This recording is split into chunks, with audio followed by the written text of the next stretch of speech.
Hai anak-anak, selamat datang di channel Ayo Belajar.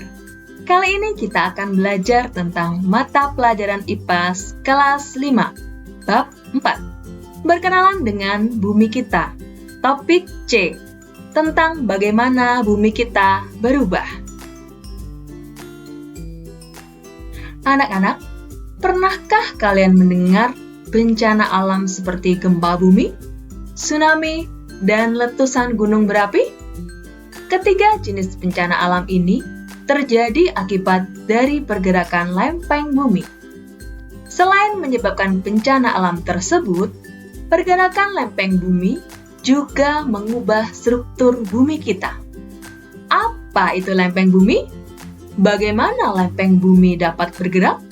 Yuk anak-anak, kita pelajari bersama-sama. Permukaan bumi yang berubah-ubah. Di aktivitas sebelumnya, kalian sudah mempelajari bahwa alam kita senantiasa berubah.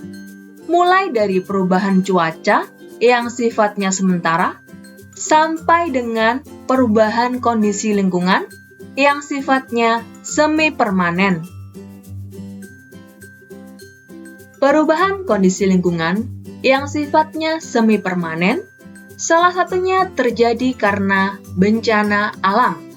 Contohnya, ketika Gunung Tambora di Pulau Lombok yang meletus pada tahun 1815. Awalnya, Gunung Tambora memiliki ketinggian 4.200 meter di atas permukaan air laut atau DPL. Namun, setelah meletus, tingginya berkurang menjadi hanya 2.800 meter DPL. Dari gambar tersebut, kalian bisa melihat struktur gunung berubah. Dari yang semula memiliki puncak berbentuk kerucut, setelah meledak, puncak tersebut hilang dan berubah menjadi kawah atau seperti danau kering yang sangat besar. Ini merupakan salah satu contoh perubahan struktur bumi karena faktor alam. Selain gunung meletus, ada juga faktor alam lainnya yang mengubah bentuk permukaan bumi, seperti tsunami, tanah longsor, gempa bumi, dan sebagainya. Peristiwa-peristiwa alam ini terjadi karena struktur permukaan bumi yang terus bergerak. Seperti apakah permukaan bumi kita? Bagaimana permukaan bumi bisa bergerak? Sebelum menjawab pertanyaan itu, mari kita pelajari terlebih dahulu bagaimana struktur bumi kita. Inti dalam bumi. Bagian terdalam bumi yang sangat panas dan berwujud cair. Inti bumi memiliki suhu 5.400 derajat Celcius, 54 kali lebih panas dibandingkan air mendidih.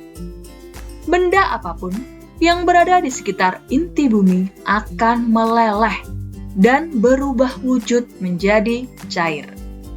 Itu sebabnya inti luar bumi berwujud cair. Namun, karena bagian mantel bumi dan permukaan bumi atau kerak bumi memiliki jarak yang jauh dari inti bumi dan suhunya lebih rendah, maka bagian ini berwujud padat, mirip dengan permukaan agar-agar yang telah dingin. Bagian dalamnya cair, namun bagian luarnya padat. Ketika cairan dipanaskan, maka cairan itu akan terus bergerak karena adanya arus konveksi atau perpindahan kalor pada cairan. Akibatnya, bagian padat yang ada di permukaan bumi akan ikut bergerak. Inilah yang menjadi penyebab mengapa bagian permukaan bumi yang berbentuk lempengan-lempengan terus bergerak. Pergerakan lempengan bumi inilah yang menyebabkan terjadinya gempa bumi, memicu terjadinya tsunami, dan terbentuknya gunung berapi. Dari penjelasan ini, kalian jadi semakin mengerti mengapa struktur permukaan bumi kita senantiasa berubah dari waktu ke waktu. Jawaban sederhananya yaitu karena lempengan bumi senantiasa bergerak akibat dari arus konveksi yang terjadi di dalam bumi. Demikian anak-anak, pembelajaran kita hari ini. Semoga ilmu yang Ibu berikan bermanfaat bagi kalian. Terima kasih. Wassalamualaikum warahmatullahi wabarakatuh.